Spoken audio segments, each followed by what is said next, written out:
तर एक महत्त्वाची बातमी, सगळ्यांनी एकत्र येऊन मार्गदर्शनाची गरज आहे। आडमुठ्ठेपणाने बोलणाऱ्यांशी कसं बोलायचं असा सवाल यावेळेस उपस्थित झालेला आहे। आम्ही काहीही बोलत नाही, ताटातलं घेऊ नका असं छगन भुजबळांनी म्हटलंय। मराठ्यांना ओबीसीतून आरक्षण देऊ नका याचा पुनरुच्चार छगन भुजबळांनी आज केलेला आहे।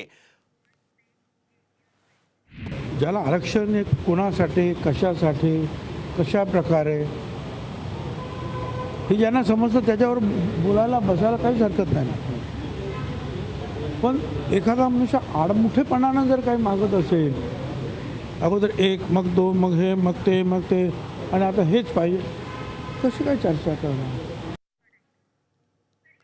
तर एक महत्त्वाची बातमी, सगळ्यांनी एकत्र येऊन मार्गदर्शनाची गरज आहे। आडमुठ्ठेपणाने बोलणाऱ्यांशी कसं बोलायचं असा सवाल यावेळेस उपस्थित झालेला आहे। आम्ही काहीही बोलत नाही, ताटातलं घेऊ नका असं छगन भुजबळांनी म्हटलंय। मराठ्यांना ओबीसीतून आरक्षण देऊ नका याचा पुनरुच्चार छगन भुजबळांनी आज केलेला आहे। ज्याला आरक्षण कोणासाठी, कशासाठी, कशा प्रकारे हे ज्यांना समजतं त्याच्यावर बोलायला बसायला काहीच हरकत नाही। पण एखादा मनुष्य आडमुठेपणानं जर काही मागत असेल, अगोदर एक मग दोन मग हे मग ते आणि आता हेच पाहिजे, कशी काय चर्चा करणार।